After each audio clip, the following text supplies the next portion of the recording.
Hey, it's Farmer Floyd here at Floyd's Family Farm, and today we're going to be talking about different watering systems, and I'm going to show you how to make your own 5-gallon watering system that will be a lot easier for you and better for you and won't be as time consuming as running one of these things. These hold about a gallon, but when you think about it, this quail cage has 4 tiers on it. Right now I'm only using 2, but right here you'll see in a minute I got a brute box that I put my chickens in. So I'm going to run a watering system to here, and there.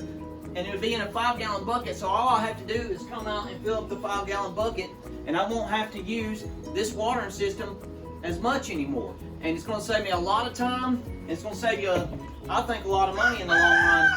It's not a very expensive project to do.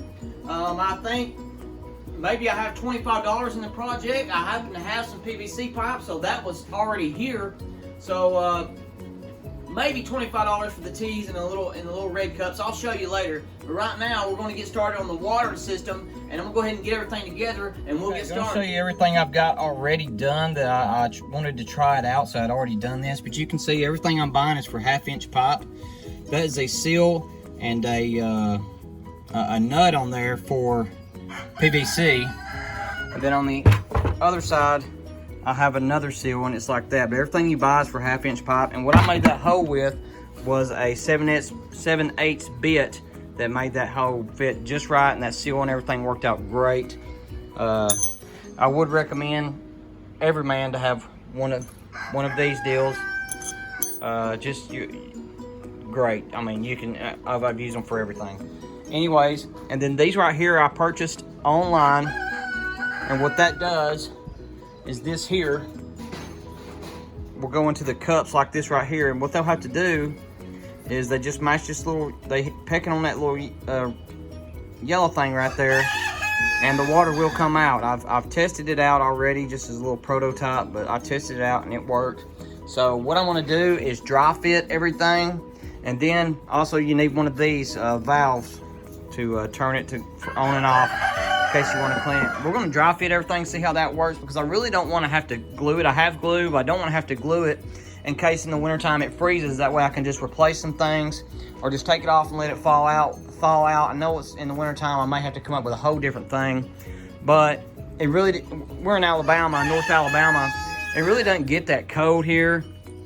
Sometimes it does, but it's not like up north or something, so we may be all right. Let's just dry fit it and see what happens. And right now I got a few other chores I need to do, and then we'll get started on this.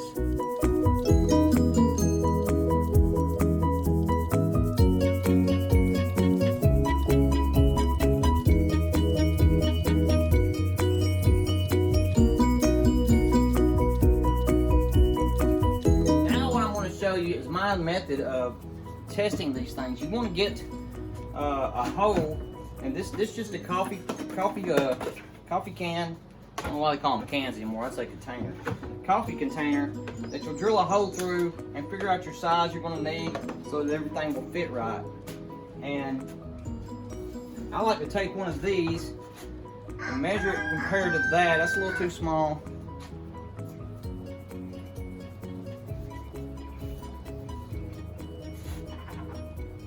That's right at it, but you may need a little bit bigger. We're going to try it. That's a half.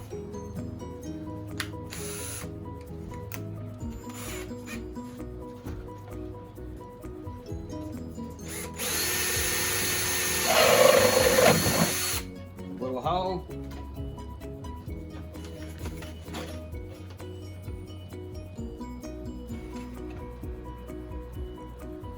I mean, that's plastic. You probably could force that in there, but it's too small. So we'll go one size up to 9/16.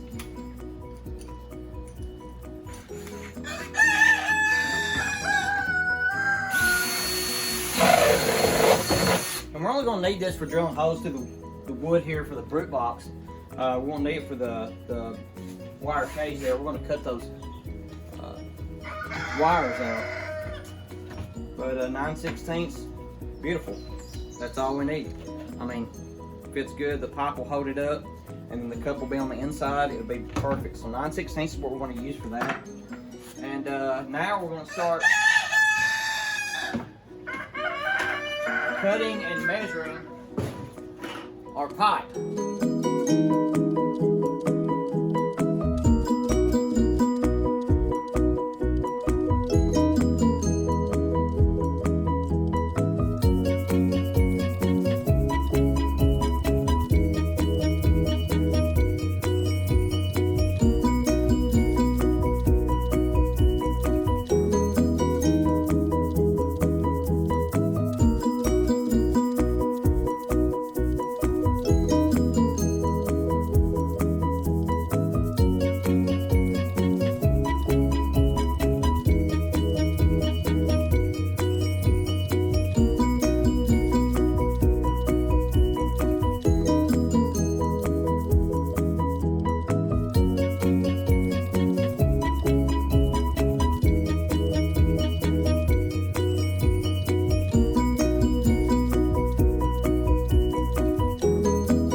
As you can see, we got the whole system hooked up, and this is for whenever I put some quail here, and then later on I can go put a T there and go down.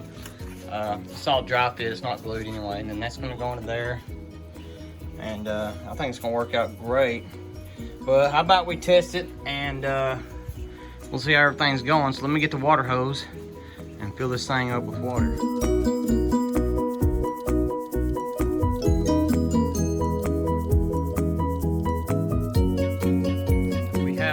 Enough water in the 5-gallon bucket. You can see water's up to right there. So now we're going to turn the valve. See if we have any leaks. That was from me there.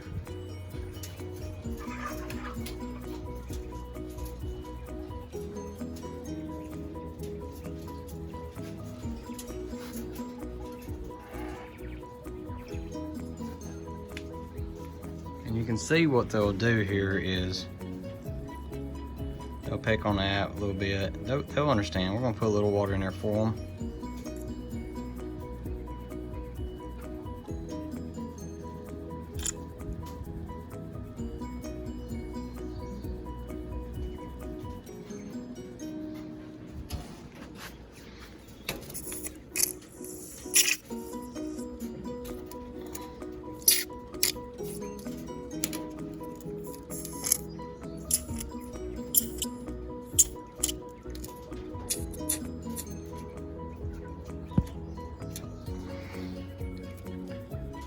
A little leak back there. Looks like we do.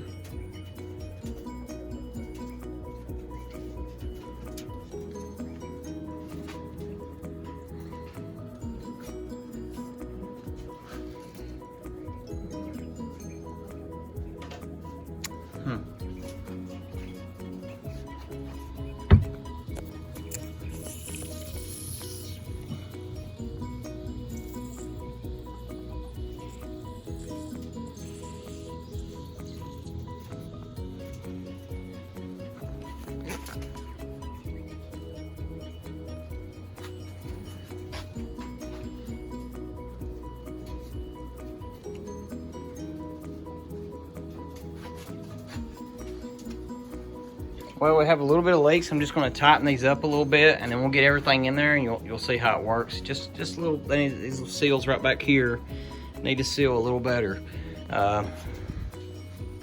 We'll see when I get everything well in, and they've already discovered the water, which is a great thing because one will teach the other. Now down here, I don't think they've discovered it yet. I am going to keep a close eye on everybody, and see that they are getting into the water. This is going to be great for me. It's going to save me a lot of time All I have to do is fill up 1 5-gallon bucket instead of 2-gallon things here every other day. No telling how long that'll last, but I'm really pleased with it so far. Of course, it just started, but I think it's gonna work good. Okay, I think it's gonna work very well. We have had a few issues with the automatic watering system, and I'll go ahead and give you some pointers right now on how to prevent leakage. First of all, with this cup here, you wanna make sure that you put a piece of Teflon tape on the end of this before you screw it into the tee itself. But we also had a problem with a PVC pipe leaking, and you know, I wanted to do a dry fit. I didn't want to have to glue it. I'm still not going to glue it, but I do have an idea of how I can fix these issues. And here on this channel, when we run into problems, we're not going to hide them from you. You know, everything is trial and error. That's just life. You just have to figure it out. So we are going to do another automatic watering system on the quail cage that we're building now. And I'm going to address these issues whenever we make that video for the automatic watering system on it. And I'm going to give you a few ideas on how to fix it. That way, if you happen to run into these problems, you'll have an idea of how to fix it. And if you like these kind of videos, if you'll go ahead and subscribe for me, it'd be greatly appreciated. Give us a thumbs up. And this is Farmer Floyd from Floyd's Family Farm saying good night, goodbye, and God bless.